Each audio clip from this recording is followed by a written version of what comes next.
Now, when you're looking for your pocket knife to be a workhorse of a tool, many people would argue that a compression lock is one of the best designs to have on a hard use tool. Well, Vosteed has put a fresh spin on that concept with the RSKAOS series of pocket knives. Similar to an insert hybrid liner lock and compression lock, and they call their design a top liner lock, which they state is intentionally designed to be strong and secure. And they've thrown that lock on some of the most striking in design, but also premium in material pocket knives I've seen in quite a while. But style isn't everything, and I really want to see how durable these top liner locks are.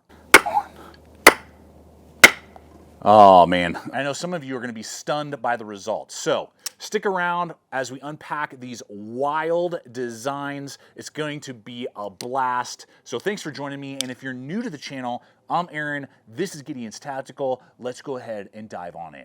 Now, knife packaging isn't usually something I talk about here because I don't really give a rip about whatever comes with. But Vosteed really hit it out of the park with this. Each design is going to come with this polymer box that's really well built. It's got a little valve, 2 clamps. You pop this thing open. You got nice foam.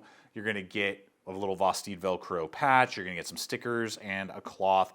And it's just a nice way to store and keep safe a very premium, I'm just going to say it, it's a premium design, premium etching. Feels very unique. It feels rad, to say the least. And we're going with Chaos. That's how I'm going to refer to the blade, the Vosteed Chaos.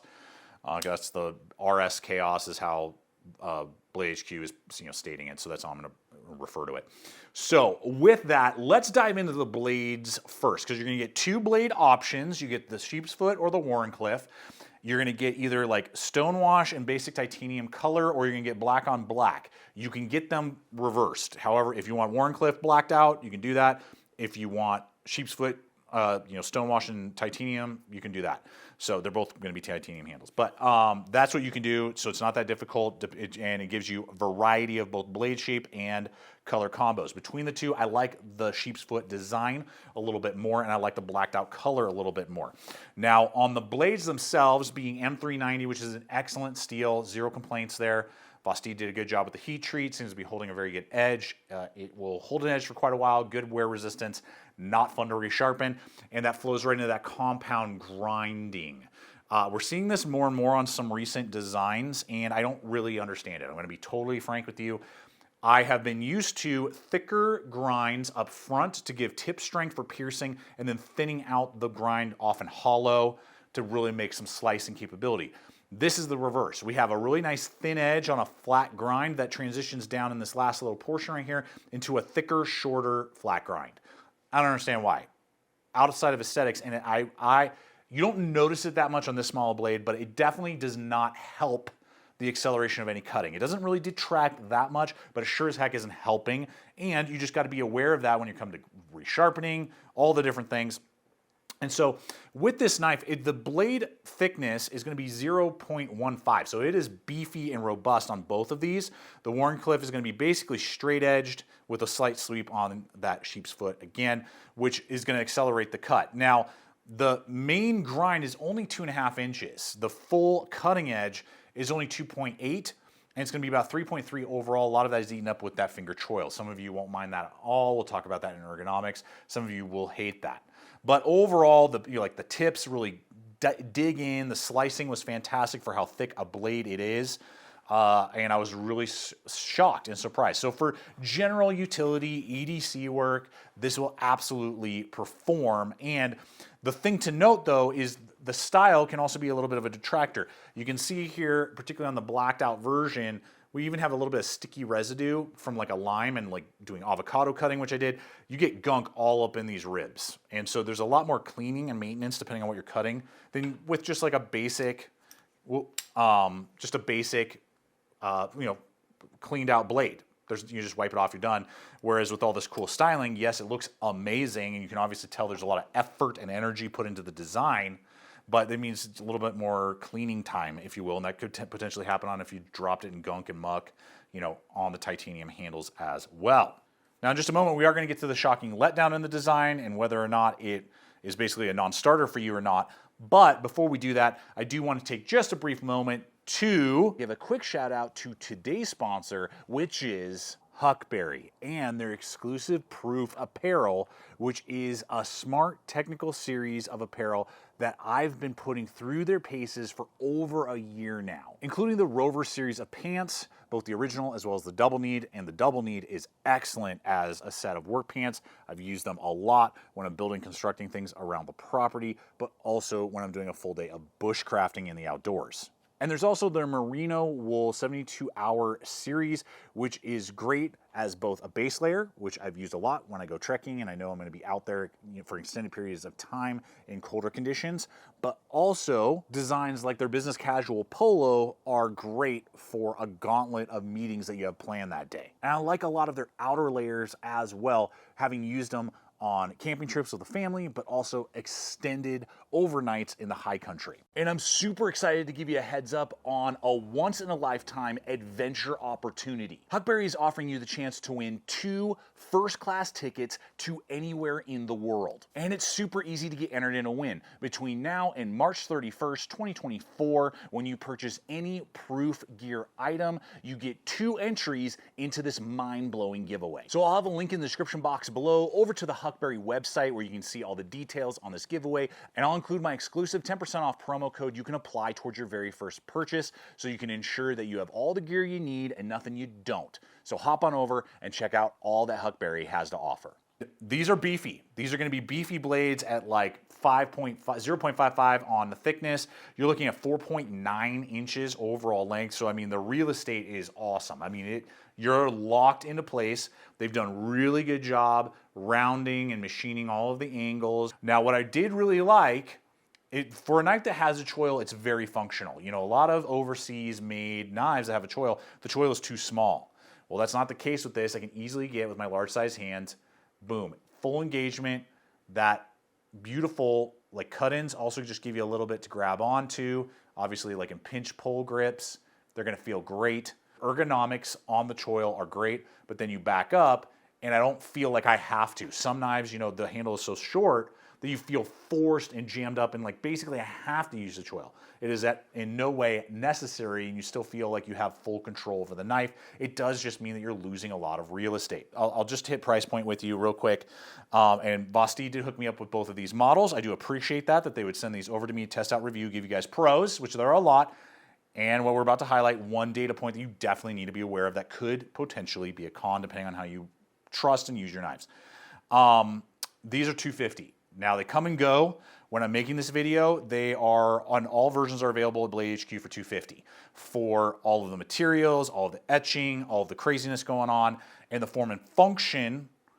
That is absolutely like on par with stuff you're going to get out of WE knives and some of these other, you know, overseas produced blades that are giving us premium titanium and, you know, like M390 or MagnaCut or 20CV steel blades. That is definitely on par. I will have links in the description box below if you decide to pull the trigger on one of these models to all the affiliate networks I partner with. I do appreciate that. That's a simple way for you to engage, pick it up, it's free for you, and helps me to continue to hit record and create content just like this. So with that said, let's hit the deployment part first. You get the 3 options. You got the nice eyelet for your finger. You can do the thumb flick. You can do a slow motion with your thumb that way, or just a quick action. It's running on ball bearings. You got the flipper right there, which has a little hit of jimping. It is not hot. It's not sharp. Easy to engage. So if you're a flipper person, you can absolutely do that. No problem. And then what you've been seeing me do is I just press that button on the spine liner lock, the hybrid lock. That's what I'm going to call it. I'm going to call it the hybrid lock. And I'll depress it. You can swing it in. The detent is excellent on both of these. Detent is not going anywhere on these blades. Really good. But then you can also just depress with the little button, boop, and whip it open and then whip it closed. So it's operating often like a push button or like a liner lock or other compression locks. It's very fast, very easy. Sometimes you'll get that rebound that you just saw there, but zero complaints. Nice, beefy, big stop bar right there. You get a slight play because of the ball bearings up side to side, but up and down, it's rock solid. So that's all great. Up to this point, no problem. I really regret having done this test with this blacked out version because I prefer the blacked out version and the blade shape.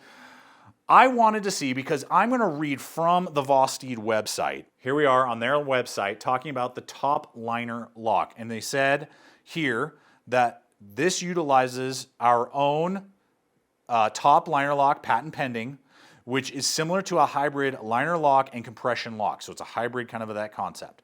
The top tier lock is intentionally designed to be strong and secure. Then they highlight that there's a stainless steel plate firmly secured, milled in a pocket, and the titanium handle around the pivot.